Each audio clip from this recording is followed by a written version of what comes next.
नमस्कार दोस्तों, मैं श्रवण कुमार आप सभी लोगों का स्वागत करता हूं चैनल इंस्पायर विद कॉन्फिडेंस में। आज मैं आप लोगों के सामने प्रस्तुत हूं एक ऐसा टॉपिक लेकर जिस पे कि हमें बहुत पहले ही डिस्कस करना चाहिए था और तथ्यों को समझना चाहिए था। और आज हम समझेंगे 21 जून 2020 को, जो कि इंटरनेशनल योगा डे के नाम से हम लोग जानते हैं। आज हम जानेंगे कि जो हमें जॉब्स की कमी हो रही है इंडिया में, वो क्यों हो रही है, इसके लिए जिम्मेदार कौन है। सिर्फ मैं जॉब की ही बात नहीं करूँगा, बात करूँगा कि हम ग्रेजुएट्स हो जाते हैं, हायर एजुकेशन पा लेते हैं और उसके बाद भी हम जॉबलेस रहते हैं, हमें जॉब नहीं मिल पाती है। इसके लिए जिम्मेदार कौन है? गवर्नमेंट है या वी मीन्स हम लोग, आम जनता लोग जिम्मेदार हैं या नहीं?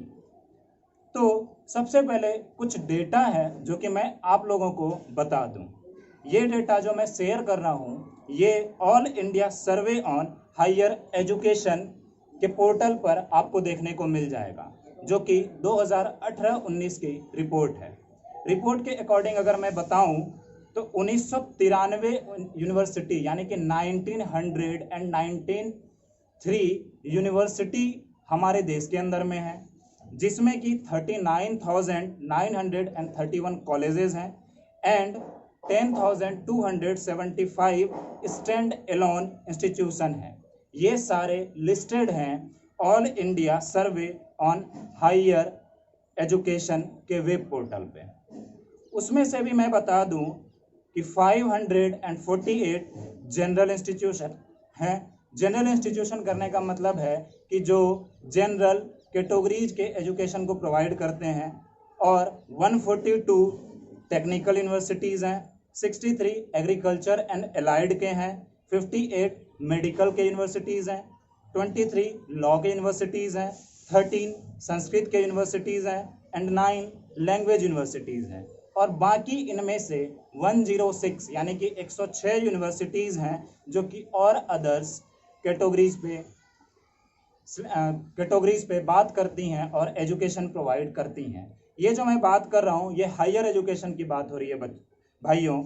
अब इनमें से भी मैं कुछ और कैटेगरीज आपके साथ शेयर कर रहा हूँ जो कि अंडर ग्रेजुएट लेवल पे बात करती है, जिसमें से कि सबसे ज़्यादा बच्चे कहाँ इनरोल करते हैं या कितने परसेंटेज में कितने बच्चे कौन से डिपार्टमेंट में इनरोल करते हैं।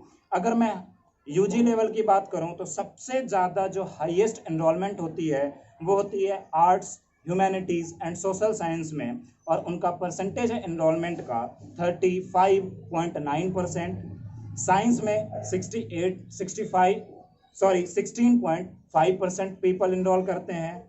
इंजीनियरिंग एंड टेक्नोलॉजी में 13.5% इनरोल करते हैं और कॉमर्स में 14.1% इनरोल करते हैं।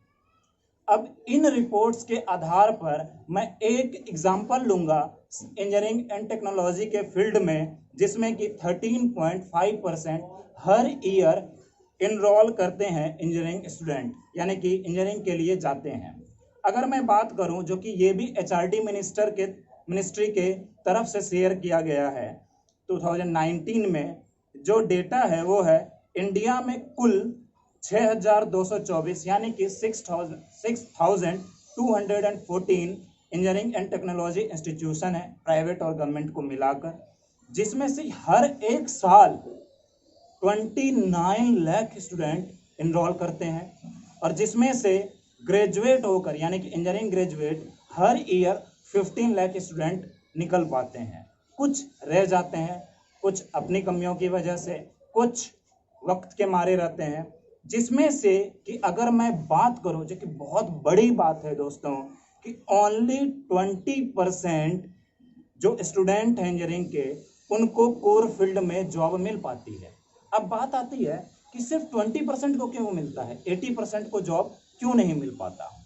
इसके पीछे जिम्मेदार कौन है? हमारी सरकार या खुद हम जनता, खुद हम युवा, या खुद हम अपने आप जिम्मेदार हैं इस चीज़ के लिए? अगर मैं कहूँ कि मैं खुद जिम्मेदार हूँ या खुद आप जिम्मेदार हो, आप नौकरी नहीं पा रहे हो अपने कोर फील्ड में या आप नौकरी नहीं पा रहे हो किसी भी फील्ड में, तो आप जिम्मेदार हो। अगर मैं ये कहूँ तो कहीं ना कहीं मैं गलत कहलाता हूँ। अगर मैं अपना पॉइंट ऑफ व्यू शेयर करूँ तो गलत कैसे हूँ, क्योंकि अगर देखा जाए कि 10th 12th बच्चे ने क्लियर करी, उसके बाद उसने डिग्री भी क्लियर करी, क्या उसने डिग्री, उसने 10th 12th हर चीज़ चोरी के बुनियाद पर क्लियर कर ली, या फिर उसने चीट करके क्लियर कर लिया, या फिर डिग्री खरीद ली? उसने कितनी डिग्रियां खरीद ली हैं ऐसे? अगर डिग्री खरीदी तो इसमें कितने परसेंटेज पीपल हैं या कितने परसेंटेज स्टूडेंट हैं जो कि खरीदे हुए डिग्री पर चल रहे हैं, फर्जी के डिग्री पर चल रहे हैं? मुझे लगता है इसकी परसेंटेज बहुत ही छोटी होगी। अगर देखा जाए तो बहुत बड़े लेवल पर प्योर स्टूडेंट होंगे जिन्होंने कि एग्ज़ाम्स क्वालिफाई किए हैं, यूनिवर्सिटी के एग्ज़ाम को देके, उन्होंने स्कूल के एग्ज़ाम को देके क्वालिफाई किया है और डिग्री प्राप्त किया है।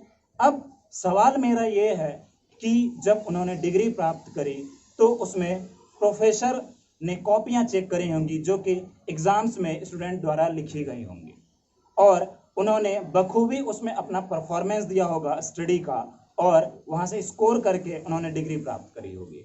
जब उनके पास स्किल था तो उन्होंने डिग्री प्राप्त करी। अब सवाल ये है, अगर स्किल है तो डिग्री है, और जब डिग्री है और स्किल भी है तो जॉब क्यों नहीं है? जिम्मेदार कौन कौन है इसके लिए जिम्मेदार? तो मैं कहूँगा कि अगर गवर्नमेंट जिम्मेदार है इसके लिए तो दूसरी तरफ पब्लिक भी जिम्मेदार है। क्यों है जिम्मेदार? मैं बताता हूँ। गवर्नमेंट जिम्मेदार इसलिए है कि हमारे पास डेटाज कई सारे शेयर होते हैं, जिनमें से कि मैंने कुछ डेटा आपसे शेयर करी, कुछ डेटा आपको भी पता होंगे, और उसमें से मैं बता दूं एक कुछ ऐसे डेटाज हैं जो हमें नहीं बताए जाते, जैसे कि कौन से डिपार्टमेंट में कितनी सीटें वैकेंसी चल रही हैं। ये तो हो गई गवर्नमेंट की। प्राइवेट में भी कई ऐसे हैं कि जहाँ पे वैकेंसीज का कुछ पता नहीं है, और साथ ही साथ जब तक रेफरेंस नहीं है आपके पास, आप अच्छी नौकरी की बात सोच भी नहीं सकते। और सिर्फ इतना ही नहीं है, आजकल हालात ऐसे हो गए हैं बिना रेफरेंस नौकरी मिलना मुश्किल हो गया है। साथ साथ अगर आपके पास रेफरेंस है, आप रेफरेंस से जॉब पा रहे हो, तो आपकी सैलरी बिना रेफरेंस वाले से ज़्यादा हो सकती है। वाह क्या मजाक है कि एक जो रेफरेंस पे जा रहा है उसकी सैलरी ज़्यादा, और एक जो स्किल और अपने टैलेंट के लेवल पे जा रहा है उसकी सैलरी कम। क्या विडंबना है हमारे देश की। तो मैं आप लोगों से कहना चाहूँगा कि हमें सुधरने की ज़रूरत है, हमें जागने की ज़रूरत है। अब क्वेश्चन पूछने का समय नहीं है, अब है सरकार से और हमारे लीडर से रिजल्ट की, कि हम एक्शन की बात करें उनसे, हम उनसे रिजल्ट की तमन्ना रखें कि वो हमें रिजल्ट में क्या देते हैं। मैं लीडर्स की और गवर्नमेंट की क्यों बात कर रहा हूँ आपसे, और जिम्मेदार पब्लिक को क्यों क्यों क्यों मान रहा हूँ, इसके पीछे भी रीज़न है। एग्जाम्पल के लिए अगर मैं समझाऊँ तो हमारे एरिया के MP MLA होते हैं, वो जब चुनावी दौर चल रहा होता है आते हैं और कई अच्छे अच्छे भाषण और वादे करके चले जाते हैं हमारे पास से, और हम उनका काफ़ी अच्छे से स्वागत करते हैं। वो इलेक्शन जीत जाते हैं, और वो 5 साल में क्या करते हैं ये पूरा भारत जान रहा है, और आप अच्छी तरह से वाकिफ़ हैं, मैं अच्छी तरह से वाकिफ़ हूँ इन सारे चीज़ों से। लेकिन फिर क्या होता है, फिर इलेक्शन आता है और हम जहाँ की उन्होंने काम नहीं भी किया है फिर भी हम फूल की माला चढ़ाकर या फूल की महला पहनाकर उन्हें स्वागत करते हैं। क्या इसके लिए जिम्मेदार नहीं है हम? अगर उन्होंने काम नहीं किया तो उन्हें फूल की माला से स्वागत क्यों होती है उनकी? अब सवाल एक और है आपसे, या खुद से सवाल होनी चाहिए, एक बच्चा अगर एक सब्जेक्ट में फेल हो जाए 12th में तो वो 12th क्लियर नहीं कर सकता, और अगर 5 साल तक कोई मिनिस्टर काम ना करे तो वो पास क्यों होता है हमारे इलेक्शन में? उसके लिए जिम्मेदार हमारा वोटिंग है। तो अपने वोटिंग को पहचाने और सही जगह पे वोट डालें। मजबूरी में भी वोट ना डालें। इलेक्शन कमीशन से, सरकार से, सुप्रीम कोर्ट से अपील करें कि हमें सही कैंडिडेट दें ताकि मैं उन्हें चुन सकूं और वो हमारे लिए सही डिसीजन ले सकें। तो दोस्तों मैं कहूँगा एक्शन की डिमांड करो, रिजल्ट की डिमांड करो। क्वेश्चन पूछने का समय गया, अब अगर समय है तो वो है रिजल्ट की। उठो, जागो और रिजल्ट मांगो। Thank you. जय हिंद।